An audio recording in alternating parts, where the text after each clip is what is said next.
बिस्मिल्लाहिर्रहमानिर्रहीम। अस्सलाम वालेकुम स्टूडेंट्स। CS 607 आर्टिफिशियल इंटेलिजेंस के लेक्चर नंबर 11 to 13 में वेलकम। आज हम देखेंगे लेक्चर नंबर 11, 12 एंड 13, जिसमें आपके पास जो फर्स्ट टॉपिक है वो जेनेटिक एल्गोरिथम है। अब जेनेटिक एल्गोरिथम हमने पहले BFS, DFS डिफरेंट टाइप्स के सर्चेस देखे थे कि कैसे उस पर काम करते हैं, लेकिन आज जो हम करेंगे वो लेक्चर 11 से 13 तक पूरा एक टॉपिक है आपका जेनेटिक एल्गोरिथम, फुल उसी को कवर करेगा। सो इसको अच्छे से समझिएगा ताकि जेनेटिक एल्गोरिथम से रिलेटेड कोई भी क्वेश्चन है, शॉर्ट क्वेश्चन आता है आपके 5 मार्क्स वाले क्वेश्चन यहाँ से आए तो आप उसको इजीली कवर कर सकें। एक इजी कंसेप्ट है और सिंपल जल्दी हो जाने वाला कंसेप्ट है। सो इसको अच्छे से कीजिएगा। नेक्स्ट देखिए, आपके पास जो टॉपिक है वो है जेनेटिक एल्गोरिथम। इसमें सबसे पहले देखिए डेफिनेशन है जिसको मैंने हाईलाइट किया है। ये इंपॉर्टेंट डेफिनेशन है क्योंकि इस डेफिनेशन के अंदर से MCQs भी उठाए जाते हैं और इसी डेफिनेशन को एज इट इज़ आपको लिखने को भी कहा जाता है। लाइक आपसे जेनेटिक एल्गोरिथम की डेफिनेशन भी पूछी जा सकती है आपके एग्जाम में।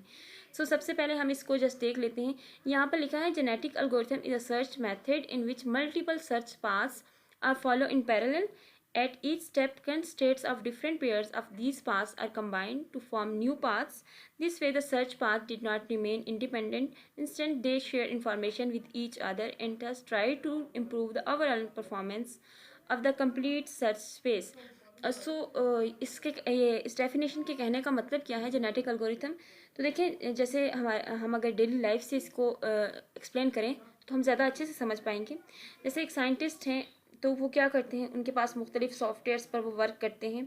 ठीक है, साइंटिस्ट दिन रात इसी मेहनत में लगे रहते हैं, नए नए डिफरेंट सॉफ्टवेयर आपके सामने आते हैं। वो सॉफ्टवेयर नए नए बनाने का मकसद क्या होता है कि आपके पास एक अच्छे से अच्छा सॉफ्टवेयर बन के आए।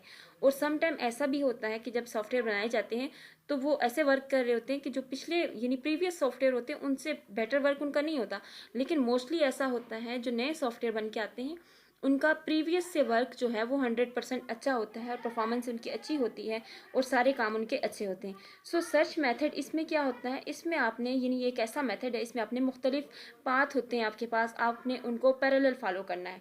हर पैरेलल पाथ को जब आप फॉलो करेंगे तो आपके पास एक न्यू पाथ जो है वो जनरेट होगी। जब न्यू पाथ जनरेट होगी तो वो पहले से जो बनी हुई पाथ्स हैं, पहले से जो पाथ हैं उनसे क्या होगी, उनसे वो 100% ठीक वर्क कर रही होंगी, आपके लिए ईजी होंगे, सिंपल होंगे।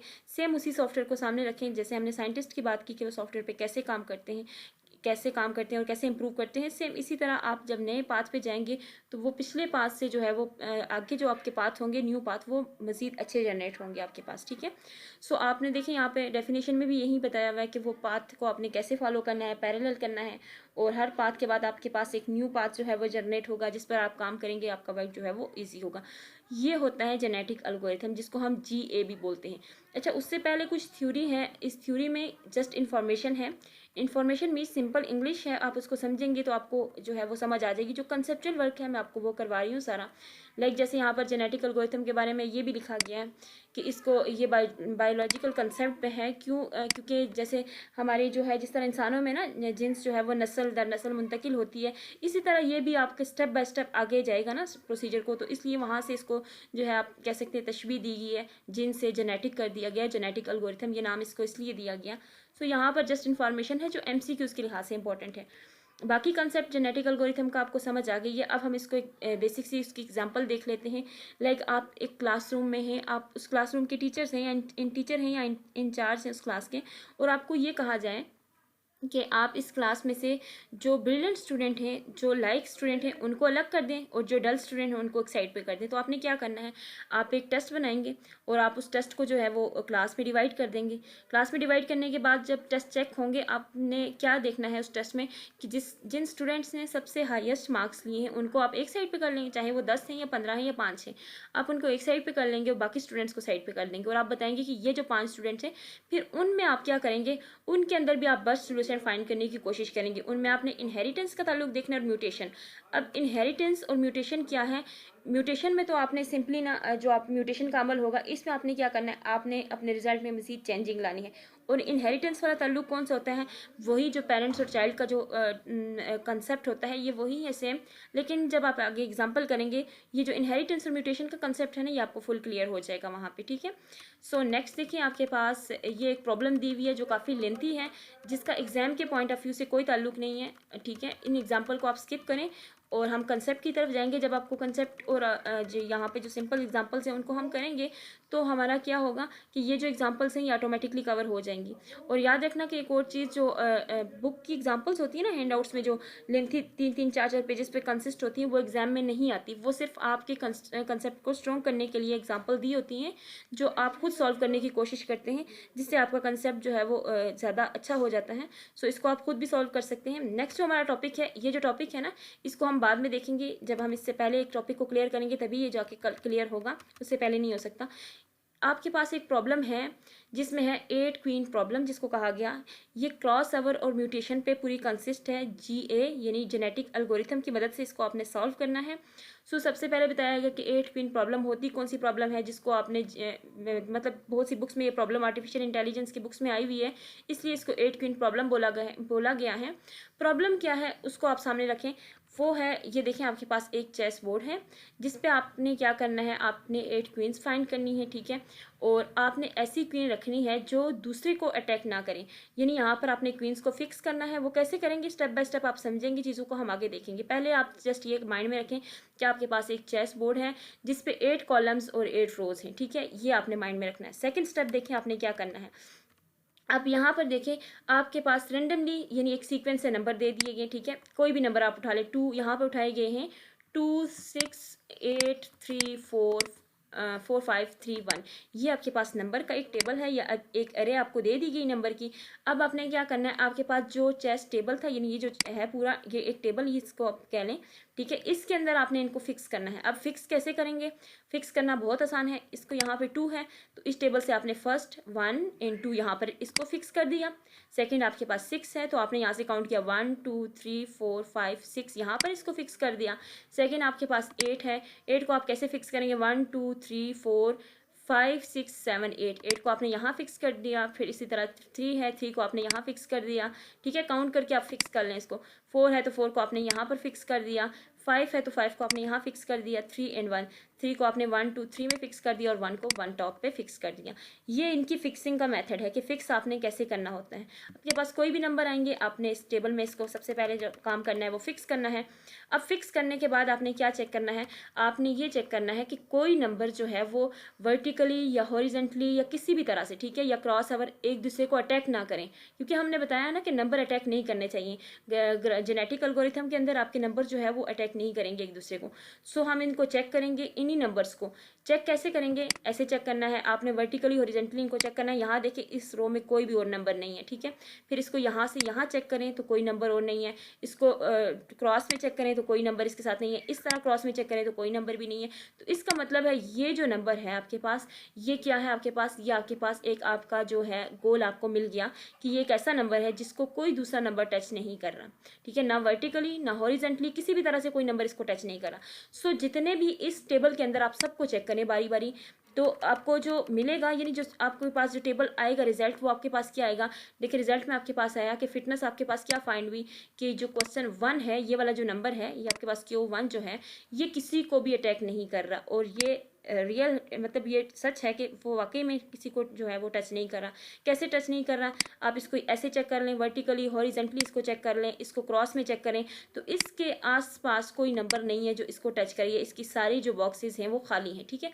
सारे इनको चेक करें। फिर देखें इन्होंने बताया कि क्वेश्चन जो 2 है आपके पास वो भी अटैक नहीं कर रहा, तो वो भी बिल्कुल ठीक बोला। इसको वर्टिकली आप देखें, हॉरिजेंटली आप देखें, ये किसी इसकी रो में, इसके लाइंस में, इसमें कोई भी दूसरा नंबर इसको टच नहीं कर रहा, ठीक है। आप इसको यहाँ से क्रॉस करके देख लें तो ये देखें ये इसकी क्रॉस में भी एक चीज़ खाली है पूरी, ठीक। तो यहाँ तक आपने इसको चेक करना है। जब यहाँ चेक किया इसको तो क्या आया कि आपने लिख दिया कि आपका कोई नंबर जो है वो अटैक नहीं कर रहा। फिर जो बाकी हैं, यहाँ अगर इसको 4 को चेक करें तो 4 देखें, यहाँ ये अटैक कर रहा है सबको। यहाँ अगर 7 को देखें तो 7 भी वर्टिकली अटैक कर रहा है एक दूसरे नंबर को, ठीक है। सारे नंबर एक दूसरे को कर रहे हैं बाकी। सो आपने जो सेकंड स्टेप फॉलो किया वो आपने क्या किया, आपने अपने नंबर जो है वो अलग कर दिए। कौन कौन से नंबर आपके पास है, यानी ये 2 नंबर आपके अलग हो गए। आपकी फिटनेस जो है वो 2 की आ गई। 2 की कैसे आई कि 2 नंबर आपने अलग किए तो आपकी फिटनेस क्या बनी, पूरे उसमें से टेबल में से 2 आपकी फिटनेस निकल आई। यानी 2 ऐसे नंबर्स हैं जो एक दूसरे को अटैक नहीं कर रहे, बाकी सारे नंबर आपके एक दूसरे को अटैक कर रहे हैं। अब थर्ड पे क्या करना है आपने, आपने देखें यहाँ तक आपने काम कर लिया अपना। अब आपने दो नंबर्स ले लिए, यानी आपने एरे ले लिया आपने दो नंबर्स की, जिसमें आपके पास पहला नंबर है 85727135 है, और सेकंड नंबर है आपके पास 45827165। दोनों ले लिए आपने। उसी तरह से उनको जो है वो प्रॉब्लम उसको इसके अंदर फिक्स कर दिया आपने, टेबल के अंदर उसको फिक्स कर दिए। नंबर्स को कैसे फिक्स करेंगे, सेम उसी मेथड से 8 है तो यहाँ से 8 पर 8 नंबर पे जो है 8 को फिक्स कर दिया है, और 5 है तो 5 नंबर पे इसको फिक्स कर दिया, इस 5 वाले नंबर को फिक्स कर दिया। सिर्फ आपने क्यों लिखना है, बाकी इसकी वैल्यू तो वही रहेगी ना 5 ही। 7 है तो 7 नंबर पे इसको फिक्स कर दिया है, और इसी तरह ये सारे आपने फिक्स करने के बाद आपने क्या फाइंड करना है, आपने वो नंबर उठाने हैं जो किसी को अटैक नहीं कर रहे। तो आप देखिए यहाँ पर जो ये क्यू है, इसको अगर आप वर्टिकली चेक करें, हॉरिजेंटली चेक करें, जिस तरह से भी चेक करें, ठीक है, क्रॉस में चेक करें तो ये किसी को अटैच नहीं कर रहा, अटैक नहीं कर रहा, ठीक है। इसी तरह अगर आप दूसरा नंबर को उठा लें, इसको चेक करेंगे तो ये देखें यहाँ पर ये इसको इसके रो में ये देखें ये सारा आ रहा है, ये नंबर आ रहा है, इसका मतलब ये इसको अटैक कर रहा है, इसको आप स्किप कर दें, ठीक है। नेक्स्ट आप चेक करें, ये वाला चेक करें तो ये भी अटैक कर रहा है। सो फर्स्ट ये जो है ना ये नंबर, ये आपके पास कौन सा नंबर आ रहा है, ये आपके पास 4 नंबर आ रहा है, यानी ये वाला 2 आ रहा है, ये किसी को अटैक नहीं कर रहा है। यहाँ पर वर्टिकली हॉरिजेंटली दोनों चेक करें इसको, ये लाइन लगाई मैंने, यहाँ क्रॉस किया, इसकी लाइन में इसकी रो में कोई भी नहीं है, इसको मैंने क्रॉस में चेक करके देखा फिर भी ये खाली है। तो मैंने बताया कि इस टेबल के अंदर से मेरे पास 2 ऐसा नंबर है, यानी 2 नंबर ऐसे निकले हैं जो किसी को अटैक नहीं कर रहे, बाकी सारे नंबर अटैक कर रहे हैं, ठीक है। बाकी आप चेक करके देख सकते हैं इनको। सो नेक्स्ट इसमें देखें, इस टेबल के अंदर भी आपके पास कैसे नंबर आ गए, आपके पास 3 नंबर ऐसे निकल आए जिन्होंने दूसरे नंबर को अटैक नहीं किया, जिसमें से एक ये वाला नंबर है। देखिए आप इसको वर्टिकली हॉरिजेंटली सारा चेक करके देख लें, क्रॉस में देख लें तो ये किसी को अटैक नहीं करेगा। इसी तरह ये नंबर है, इसको भी आप देख लें, वर्टिकली हॉरिजेंटली इसको देख लें, इसको क्रॉस में देखें तो ये किसी को अटैक नहीं करेगा। फिर 3 नंबर आपके पास ये वाला क्यू है, इसको देखें आप, हॉरिजेंटली चेक कर लें, वर्टिकली चेक कर लें, ठीक है, क्रॉस में चेक करें तो ये किसी को अटैक नहीं करेगा। आप इसको खुद भी ड्रा करके देखें, चेक करें तो ये किसी को अटैक नहीं करेंगे। तो आपके पास क्या फाइनल आपका गोल है, आपके पास 2 और 3, यानी 2 और 3 ऐसे दो नंबर आपके पास आगे हैं जो किसी को अटैक नहीं कर रहे हैं, ठीक है। ये अभी हम वर्किंग किस पे कर रहे हैं, GA पे, यानी जेनेटिक एल्गोरिथम पे अभी वर्क हमारी स्टार्ट है, हम कर रहे हैं वर्क। अब आपने थर्ड स्टेप क्या करना है, जब आपके पास ऐसी वैल्यूज आ जाएं, अब आपने ये दो नंबर लेने, इन पर क्रॉस अप्लाई करना है। क्रॉस कैसे करना है, तो देखें आपके पास है 85727135 और 45827165। इन दोनों नंबर्स को आपने यहाँ पर रख दिया।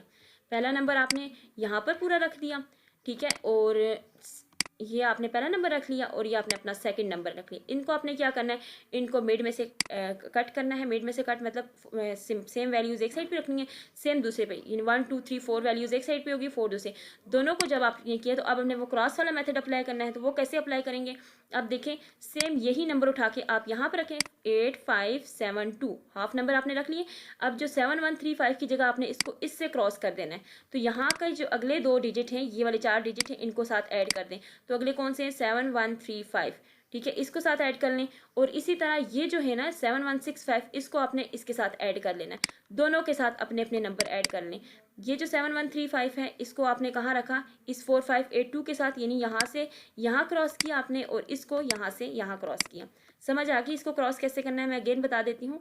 ये दो नंबर आपके वही दो नंबर हैं जिनको आप पीछे से काम करते आ रहे हैं, ठीक है, यानी A और B आपके ये हो गए। ए में आपके पास कौन सी वैल्यू थी और बी में आपने कौन सी वैल्यू थी, आपने इन दोनों को आपस में क्रॉस किया। 8572 था और साथ 7135, ये इसका फुल वैल्यू थी ए की, और बी की ये वैल्यू थी। ए की जो वैल्यू थी उसके साथ आपने किसको फिक्स किया, बी की वैल्यू को फिक्स किया, और बी की जो वैल्यू थी उसके साथ ए को फिक्स किया। तो आपके पास सी भी आ गया और डी भी आ गया, 4 वैल्यू आ गई, ठीक है। बस क्रॉस करना है, सिंपली आप माइंड में रखने क्रॉस कैसे करना है कि फर्स्ट को सेकंड के साथ, सेकंड को फर्स्ट के साथ करके आपका ये काम हो जाएगा। तो वैल्यूज आपकी आप 4 बन गई, चारों नई वैल्यू आ गई आपके पास, ठीक है, चेंज होके नई आ गई। अब इन 4 का आपने क्या करना है, एक चेस फिर से क्रिएट करना है। वो कैसे क्रिएट होगा, देखिए वो ये जो फर्स्ट 2 है ना, इनका तो पहले ही ऑलरेडी क्रिएट हो चुका है। तो वो आप एज इट इज़ वही टेबल आप दोबारा क्रिएट कर लें। यहाँ पर आप बताएं कि ये जो हमारे पास था ए है, और उसमें क्या आपके पास जो आपका वैल्यू थी, आपका जो टारगेट था वो 2 था, और यहाँ पर आपके पास बी है। अब आपके पास 2 वैल्यू और आ गई जो सी और डी आ गई। सी और डी में कौन कौन से नंबर थे, वो आपके पास थे 85727165 और 45827135, ये नंबर्स थे। इनको आपने टेबल में फिक्स किया और फिर आपने चेक किया कि कौन से ऐसे नंबर्स हैं जो एक दूसरे को अटैक नहीं कर रहे। तो आपने यहाँ से कितने नंबर फाइंड किए, इस क्यू को आप जो चेक करें तो यहाँ पर ये देखिए वर्टिकली हॉरिजॉन्टली किसी को भी क्रॉस में टच नहीं कर रहा, तो इसका मतलब एक ये नंबर फाइंड हो गया। दूसरा नंबर कौन सा है, ये है आपके पास, इसको भी देखिए हॉरिजॉन्टली वर्टिकली, इसको क्रॉस में चेक करें तो ये किसी नंबर दूसरे को टच नहीं कर रहा, तो इसका क्या मतलब है, 2 नंबर आपने यहाँ से फाइंड कर लिया। अगर इसको चेक चेक करेंगे थर्ड वन को तो ये टच कर रहा है, ये जो फोर्थ वन है ये भी कर रहा है, क्रॉस में कर रहे हैं, कोई वर्टिकली कर रहे हैं, कोई क्रॉस में कर रहे हैं, लेकिन कर रहे हैं, वो एक दूसरे को टच कर रहे हैं। सो यहाँ से आपके पास क्या एनालिटिक्स है या आपका रिजल्ट क्या है, वो 2 है, आपको मिल गया। और यहाँ भी आपने यही मेथड अप्लाई किया जो हमने अभी अप्लाई किया, इसको आपने चेक किया तो यहाँ से आपके पास 4 ऐसे नंबर्स हैं जो एक दूसरे को अटैक नहीं कर रहे। सो आपके पास ABCD 4 नंबर्स आ गए। अब आपने क्या करना है, इस पूरे टेबल को आपने सॉल्व कर लिया। यहाँ पे आपने देखना है कि आपके पास मैक्सिमम वैल्यू किसकी है। सो जिसकी मैक्सिमम वैल्यू होगी आपने उस नंबर को पिक कर लेना है। सो यहाँ पे देखिए 2 है, इसके एनालिटिक आपने किया, आपके पास 2 आया, यहाँ पे भी 2 है, यहाँ पे 3 है और यहाँ पर 4 है। तो इस 4 को आप पिक कर लेंगे, 4 वाला जो पूरी टेबल है ना इसको, यानी 4 5 8 2 7 1 3 5, इस नंबर को आप उठा लेंगे और इसको आप क्या करेंगे आगे यहाँ पर रख लेंगे। कौन से नंबर को आपने उठाया, तो देखिए आपने उठाया था अपना 4 5 8 2 7 1 3, ये जो सबसे मैक्सिमम नंबर था ना उनमें से 4 वाला था, तो आपने उसको उठा के यहाँ रखना है। अब यहाँ पर आपने म्यूटेशन करनी है। तो अब देखिए म्यूटेशन वाला कंसेप्ट पहले समझने कि म्यूटेशन क्या होता है। तो बेसिकली म्यूटेशन में आपने क्या करना होता है, आपके पास अगर हेक्साडेसिमल नंबर्स हैं उनको आपने बाइनरी में कन्वर्ट करना होता है। सबसे पहला काम म्यूटेशन में ये होता है कि आपने अपने नंबर्स को चेंज करना है। जब आप नंबर्स को चेंज कर लेंगे तो फिर उसके बाद सेकंड स्टेप आपने क्या करना होता है, सेकंड स्टेप आपने ये करना होता है कि नंबर आपके चेंज हो जाएं, वो अरेंज कर लें आप। उसके बाद आपने जो सेकंड नंबर होता है वो ये होता है कि आपने किसी एक नंबर को जो है वो टॉगल करना है। टॉगल मीन्स कि आपने चेंज करना है। लाइक आपके पास ये है 0 0 0 1 है, तो आप इस 1 की जगह 0 कर दें, बस इतना सा आपने काम करना होता है, एक नंबर को चेंज करना होता है। तो ज़ाहिर है जब एक नंबर को चेंज करेंगे तो आपकी वैल्यू थोड़ी चेंज हो जाएगी। तो म्यूटेशन में ये काम आपने करना होता है। सो बाइनरी में 4 को हम कैसे लिखते हैं 0 1 0 0, 5 को हम कैसे लिखते हैं 0 1 0 1, 8 को हमने 1 0 0 लिखते हैं। ठीक है, ये हेक्साडेसिमल अगर आपको नहीं आता तो इसकी टेबल आप सर्च करें गूगल पे, आपको सामने आएगा, उसको देख के इनकी जो है वो कन्वर्जन कर लें। जब ये काम कंप्लीट हो जाए तो एक नंबर आपने चेंज करना है। तो आप देखिए यहाँ पे कौन सा नंबर चेंज हुआ है, 0 1 0 सेम एज इट इज़ लिखा गया है, ये भी सेम लिखा गया है, ये भी सेम लिखा गया है, ये भी सेम है और ये भी सेम है, ये भी सेम है, और यहाँ पर चेंजिंग की गई है। यहाँ पे देखिए 0 1 1 0 था और यहाँ पर इसको चेंज करके क्या कर दिया गया 0 0 1 0, यानी एक ही नंबर को चेंज कर दिया गया। एक कौन सा नंबर चेंज था, जो 0 था उसको 1 कर दिया गया, बस ये नंबर आपने चेंज कर लिया। ये नंबर चेंज करेंगे तो वैल्यू चेंज हो जाएगी। फिर आपने इस टेबल को बनाना है, फिर आपने अपना फाइंड करना है कि आपका टारगेट क्या निकला। तो फिर उसी तरह इन नंबर्स को आपने बॉक्स में फिर से क्रिएट करना है। ठीक है, ये सेम वही मेथड है, उसी को आपने अप्लाई करना है बार बार। फिर आपके पास जो है वो फाइनल 4 आ गया, अभी भी 4 है। अब आपने क्या करना है, कुछ नंबर्स रहते हैं जो आपके अभी तक जो एडजस्ट नहीं हुए, उनको एडजस्ट करने के लिए इस स्टेप को अगेन कैसे फॉलो करना है।